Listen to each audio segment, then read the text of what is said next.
Sidang vonis 2 personel TNI ricuh. Lahan tak produktif disulap jadi agrowisata. Gulai itik menu favorit warga Penyambungan.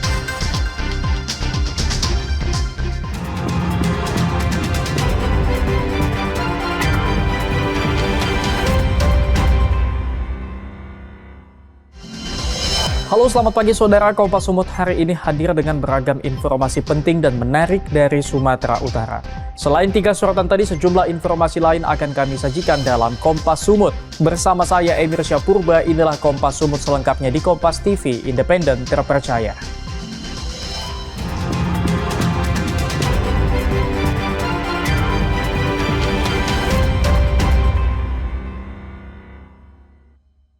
Saudara, sidang vonis terhadap 2 anggota TNI di Pengadilan Militer ricuh usai keluarga korban tidak puas dengan putusan hakim. Pihak keluarga menilai vonis majelis hakim terlalu ringan.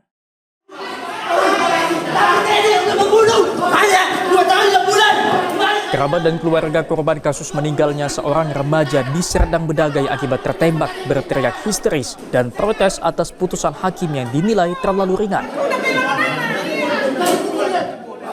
Sejumlah personel TNI langsung mengamankan kerabat dan keluarga korban yang terus protes dengan vonis 2 tahun 6 bulan penjara yang dijatuhkan majelis hakim. Selain dijatuhi hukuman penjara, 2 terdakwa yakni Serka Darmen Huta Barat dan Serda Hendra Francisco Manalo, personel Kodim 0204 Deli Serdang, juga dijatuhi hukuman tambahan yakni dipecat dari institusi TNI. Usai sidang, ibu korban mengaku sangat kecewa dengan putusan hakim yang terlalu ringan atas kematian anaknya akibat tertembak oknum TNI. Saya nggak puas karena yang sipil aja yang membantu mereka aja dihukum 4 tahun penjara. Kenapa mereka cuma 2 tahun 6 bulan? Saya tidak terima. Ya, setidaknya mereka di atas sipil 4 tahun ke atas, ya 5 tahun atau 6 tahun lah. Kasus penembakan yang melibatkan 2 oknum TNI terjadi pada awal September tahun lalu. Saat itu terdakwa dengan mengendarai mobil melihat korban bersama 2 rekannya naik sepeda motor di kawasan Jalan Lintas Sumatera Perbaungan Serdang Bedagai. Diduga korban bersama temannya adalah geng motor dan hendak tawuran. Kedua terdakwa dan 4 warga sipil kemudian mencoba menghalau, namun korban tertembak hingga meninggal dunia. Dedi Zulkifli Terigan, Kompas TV, Medan, Sumatera Utara. Saudara, aksi kejar-kejaran bak di film action terjadi saat petugas Satres Narkoba Polrestabes Medan meringkus 2 kurir narkoba di Jalan Lintas Sumatera kawasan Kabupaten Asahan. Dari pelaku, petugas menyita 30 kg sabu dan 20.000 butir pil ekstasi.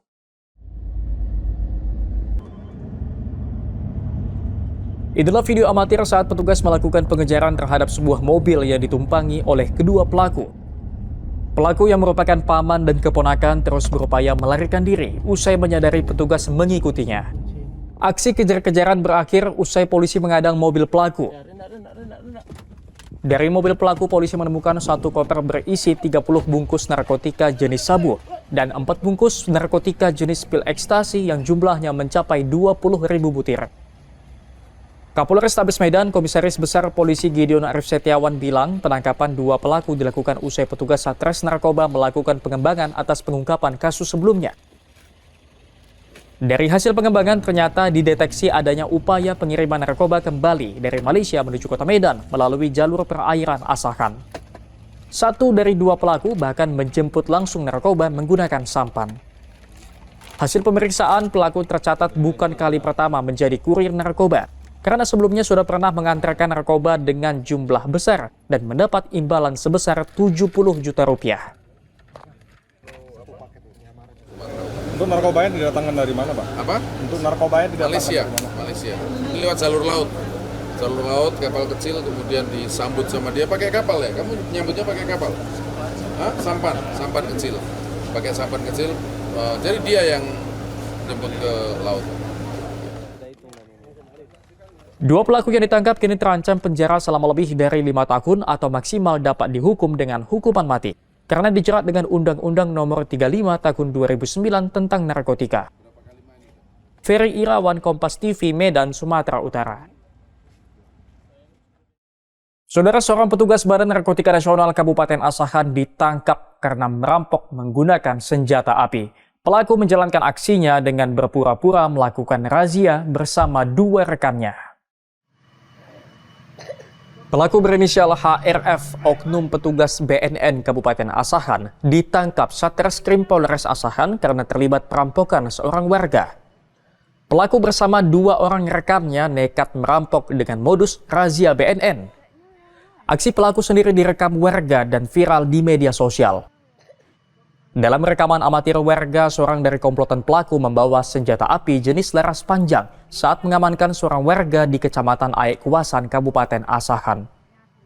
Warga yang menduga ada razia BNN langsung kabur dan meninggalkan sepeda motor yang kemudian diambil pelaku dan rekannya untuk dijual kembali. Selain pelaku, polisi juga menangkap 2 rekan pelaku berinisial ZK dan ND. BNN Kabupaten Asahan mengaku oknum ASN yang diamankan pihak kepolisian merupakan pegawai BNN. Dan BNN dalam hal ini menegaskan semua perilaku oknum tersebut adalah perilaku ilegal, jadi dia harus menanggung sendiri akibatnya atas perbuatannya yang memang jelas-jelas dia perbuat untuk kepentingan dirinya sendiri. BNN Kabupaten Asahan menyerahkan sepenuhnya proses hukum ke pihak kepolisian. Armendo Sinaga, Kompas TV, Asahan, Sumatera Utara. Lahan tak produktif disulap jadi agrowisata, saksikan usai jeda.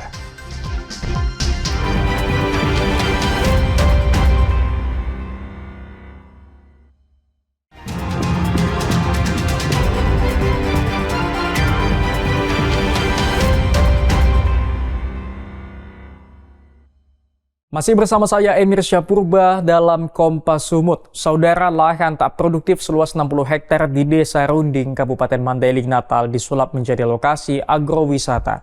Kini desa yang berada di pinggir perbukitan ini selalu ramai dikunjungi wisatawan, terutama di saat musim panen.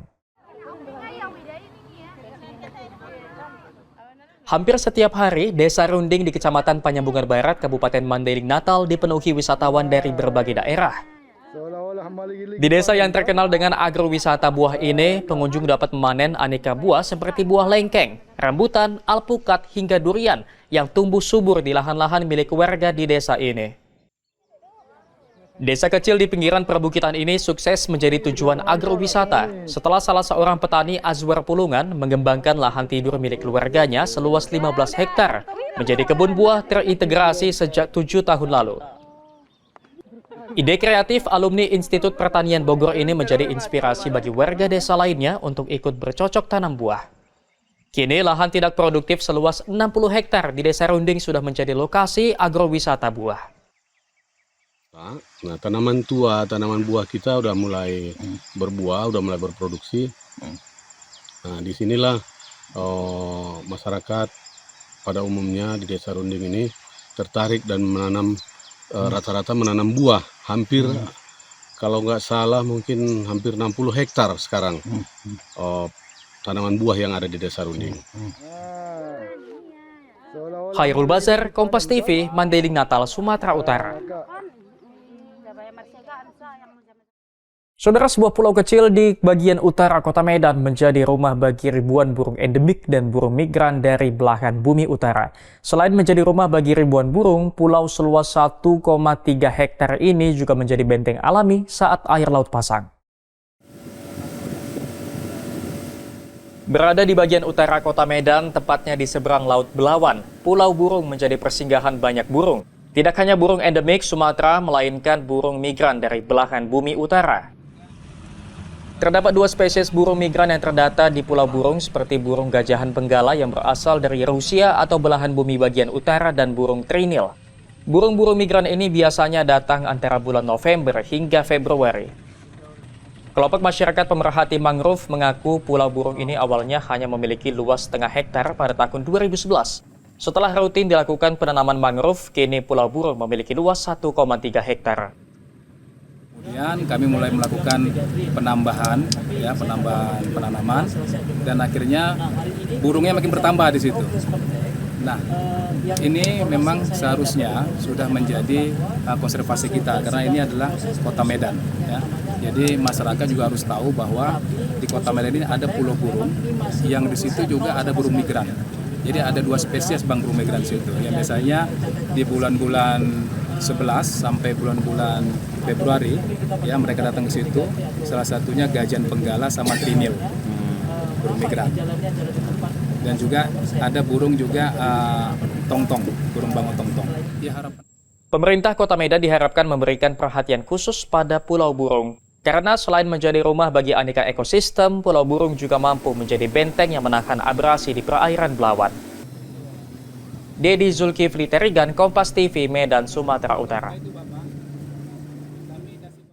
Saudara, seorang warga Kota Brastagi di Kabupaten Karo berhasil mengolah ikan red devil yang merupakan hama di Danau Toba menjadi abon yang memiliki nilai ekonomi tinggi. Usaha abon ikan red devil ini mulai dirintis Fitria Yuliani Sitorus sejak setahun yang lalu. Awalnya ia prihatin dengan banyaknya ikan red devil yang tidak dikonsumsi dan menjadi hama di perairan Danau Toba. Padahal ikan ini memiliki kandungan protein dan lemak yang tinggi dan sangat bagus untuk ibu hamil dan pertumbuhan anak-anak.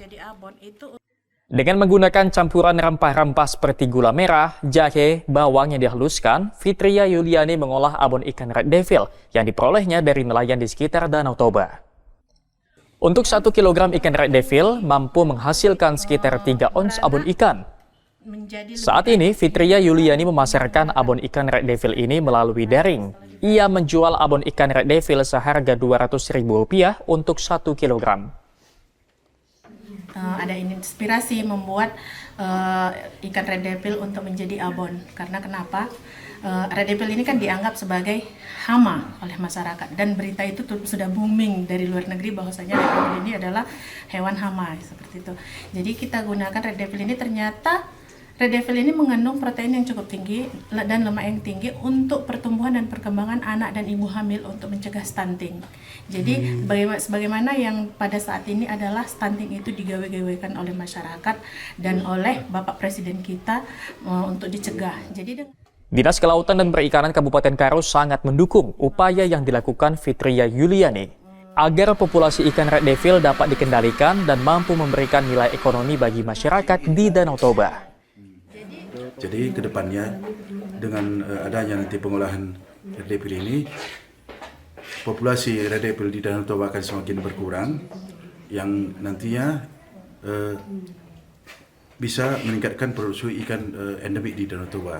Dan saat ini bisa juga nanti sebagai sumber pemasukan bagi nelayan-nelayan kita. Kini Fitria Yuliani berharap dukungan semua pihak untuk dapat mengembangkan inovasinya agar mampu mensejahterakan masyarakat di sekitar Danau Toba. Hendri Setiawan, Kompas TV, Karo, Sumatera Utara. Gulai itik menu favorit warga Penyambungan. Saksikan usai jeda.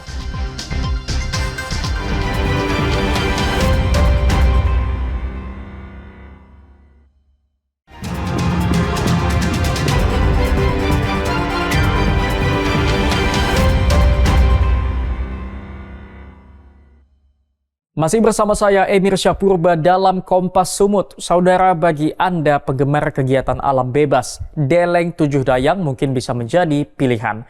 Terletak di Kecamatan Laubaleng, Kabupaten Karo, destinasi ini menjadi favorit karena menjanjikan pemandangan yang memukau dari ketinggian. Hamparan padang sabana luas bak permadani hijau akan menyambut Anda setibanya di atas perbukitan Deleng Tujuh Dayang. Rasa lelah setelah berjalan mendaki sekitar 2 jam dengan medan yang cukup curam akan terbayar dengan indahnya pemandangan saat berada di puncak Deleng Tujuh Dayang. Tak heran sejumlah pendaki menyebut lokasi ini dengan New Zealand-nya Kabupaten Karo. Jika Anda beruntung dan cuaca tidak berkabut, panorama sunset dari puncak Deleng Tujuh Dayang akan sulit untuk dilupakan. Lokasi ini semakin digandrungi oleh pendaki karena tak jarang dokumentasi keindahannya viral di media sosial. Dari beberapa sosial media ya seperti Instagram, TikTok, ada beberapa video yang bagus di Deleng ini. Jadi itulah yang menuntut kami ke sini kan. Kami datang ke sini ya seperti inilah sesuai ekspektasi. Ada sabananya, kita bisa memandang dari sini sawah-sawan dan cuacanya juga nggak terlalu ekstrim sih. Enak, pokoknya enak lah. Datanglah ke sini. Nah, untuk Anda yang ingin melepas lelah dari hiruk pikuk perkotaan, tak ada salahnya untuk mengunjungi Deleng Tujuh Dayang. Dedi Zulkifli Terigan, Kompas TV, Karo, Sumatera Utara.